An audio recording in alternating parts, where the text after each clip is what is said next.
Oui, oui, oui, garder la même dynamique. Je trouve qu'au niveau des résultats, effectivement, c'est très bon parce qu'on fait 5 sur 6 et là, on a une défaite à Montauban quand même avec un bon niveau. Je trouve qu'après, au niveau du contenu, on peut mieux faire encore. Je pense qu'il y a des moyens de progresser. Bon, voilà, j'espère qu'on verra un peu de progression sur ce deuxième bloc, quoi.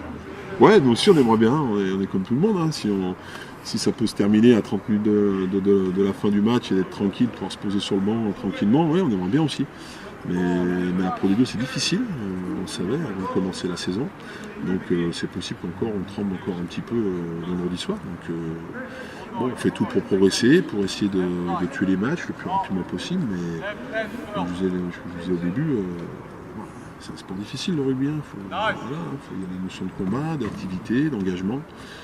Voilà, il n'y a pas de match facile. Je ne suis pas certain que ça soit très facile vendredi. Non, on n'en parle jamais de façon du bonus. Ça, c'est les gens qui regardent les classements, qui disent tiens, il y a peut-être un bonus à prendre. Nous, on n'a jamais parlé aux joueurs avant le match, sur un début de semaine ou le jour du match de bonus sur n'importe quelle équipe. C'est pas du tout notre langage, notre discours. Comment dire, sur les matchs à la maison, on n'a pas fait des matchs assez pleins. Il y a eu des bouts de match qui ont été très bons et des bouts de match qui ont été moins. Donc c'est pour ça qu'il n'y a pas vraiment de match référence à domicile. Je trouve quand même que sur les matchs à l'extérieur, Dax était inabouti. Mais Montauban, même si on a perdu, je trouve qu'on a commencé à avoir quand même parce qu'au-delà de ce qu'on peut produire dans le jeu sur les matchs à l'extérieur, parfois c'est aussi l'état d'esprit qu'on a. Et je trouve que ce qu'on montre au niveau état d'esprit, en tout cas sur les matchs à l'extérieur, il y a quand même de la constance à ce niveau-là. À domicile, tu sais que les mecs sont prêts, ils sont chez eux, ils défendent leur terrain et que les points sont importants. Parfois, ça peut arriver de relâcher un petit peu les choses, de relâcher un petit peu ta concentration et ton engagement sur des matchs à l'extérieur. Et je trouve que pour l'instant, à ce niveau-là, on a quand même une constance depuis le début de saison où les mecs ils s'y collent, quoi. Ils vont chercher les matchs. À Montauban, on ne gagne pas, mais on va quand même chercher le bonus def à la fin. Et à Bayonne, on passe les 3-4 dernières minutes devant notre ligne pour garder le score. Donc je trouve qu'à ce niveau-là, comme l'état d'esprit, c'est très bien. Et puis après, offensivement, on a fait des choses quand même intéressantes à Bayonne aussi. Mais c'est toujours à l'extérieur, c'est toujours des matchs un petit peu différents. Mais c'est vrai que sur un match comme ça à domicile demain, ça serait bien offensivement d'essayer encore de trouver un peu plus de continuité dans notre jeu, c'est ce qu'on leur a demandé sur ce deuxième bloc. On va voir si on est en position de le faire, quoi. Peut-être.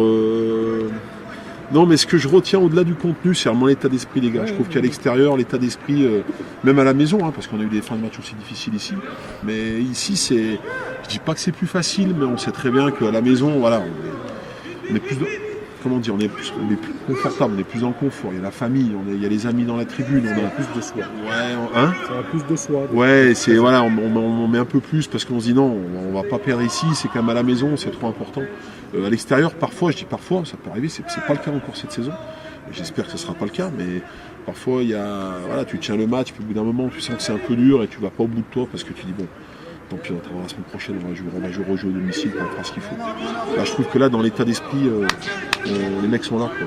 Alors, on les a sensibilisés. Je dis pas qu'on n'aura pas de trou d'air. Mais ça serait une mauvaise surprise d'en avoir un, trou d'air. Parce que la différence parfois aussi, c'est que quand tu as un groupe avec pas mal d'expérience, qui a, je sais pas, 28, 29, 30 ans, qui connaît ce genre de match, parfois tu peux dire bon, ça va passer. Là on a un groupe très jeune et quand tu as 19-20 ans, t'es pas dans cette mentalité là. Parce que d'abord tu as besoin de prouver à tes coachs et à tes partenaires que tu as le niveau. Et donc tu es dans une démarche mentale qui est bien différente. Ouais, mais ils sont récompensés de leur travail, de leur début de saison aussi, sur les bouts de match qu'ils ont fait avec nous, de leurs entraînements, de leur. Il n'y a pas de. Quand on fait les compos d'équipe, parfois il y a des raisons de faire jouer certains joueurs, il y a des raisons de ne pas les faire jouer. Et eux, il n'y a pas de raison de ne pas les faire jouer, quoi. Alors parfois c'est des choix difficiles parce qu'il y a beaucoup de monde en ce moment, on a beaucoup de joueurs aux entraînements, il y a très peu de blessés, ce qui est une très bonne chose, hein, on est bien d'accord, hein. On ne se plaint pas, absolument pas, mais parfois ce qui donne des choix un petit peu difficiles à faire, et ce qui laisse aux joueurs un peu de déception, parce que forcément il y a des joueurs qui se retrouvent pas dans le groupe une fois, deux fois de suite, trois fois de suite. Mais voilà, ils vont chercher les places. Dylan, à chaque fois qu'il est rentré avec nous, il était très long. Loïc, il a fait une très bonne rentrée à Bayonne. Voilà. Et puis il faut aussi faire souffler un peu Stéphano, parce que voilà, en troisième ligne, il a fait tous les matchs pendant 80 minutes. Voilà, donc oui, une équipe jeune, mais sur ce qu'on voit aux entraînements, on se dit pas, tiens, ils sont jeunes, on va les faire jouer. Nous, toute la semaine, on vit avec eux, on les voit évoluer sur les bouts de match qu'ils font, lorsqu'ils rentrent, sur les entraînements. Et voilà. Et puis, ça amène entre eux. Il y a beaucoup de jeunes qui jouent depuis le début de saison, on l'avait remarqué. Et ça donne une émulation entre eux. Ils disent, moi aussi, j'ai mon collègue, on est de la même année, on est de 97, on est de 96, il joue, il a du temps de jeu, putain, mais moi quand je vais jouer, je vais faire pareil que lui, quoi, parce que finalement lui il s'en sort. Donc ça amène c'est plutôt une spirale positive, mais ça amène une concurrence entre eux que nous on met parce qu'on les fait tourner, mais qu'eux ils ont aussi entre eux quelque part. Et c'est tout bénéf pour nous, quoi. Ouais, qu'on va faire tourner aussi, je pense, rapidement, parce qu'il aurait besoin de tout faire. Le fait d'avoir une configuration de championnat qui est différente aussi cette année, parce que cette année, il va falloir être très performant sur les 6-8 dernières semaines.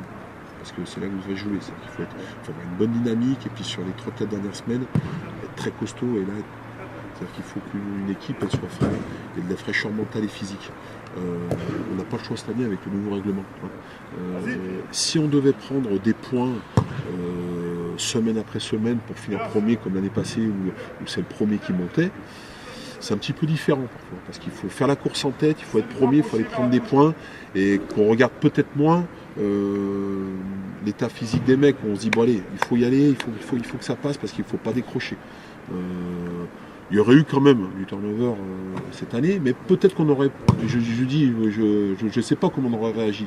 Peut-être, mais là, dans une compétition maintenant qui est un petit peu, où les règles ont un petit peu changé, on est obligé de faire jouer les gars.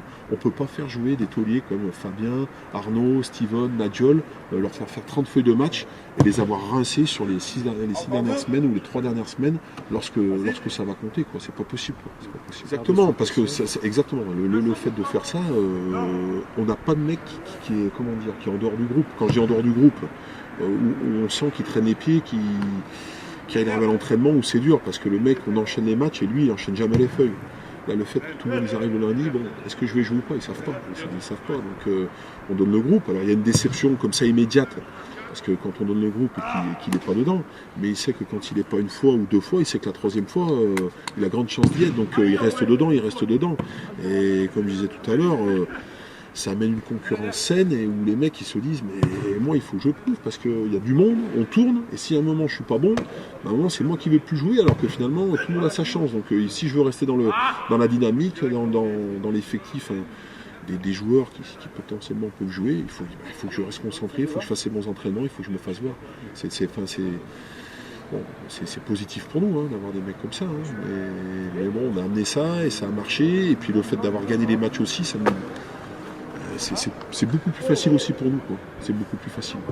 Je ne sais pas comment on aurait réagi si au lieu d'avoir 5 sur 6, on aurait eu 2 sur 6 ou 3 sur 6. Tu vois ce que je veux te dire? On aurait peut-être eu un peu plus de crainte. Alors que là, mais c'est les résultats aussi qui nous donnent raison et qui nous poussent à continuer à manager l'équipe comme ça, quoi.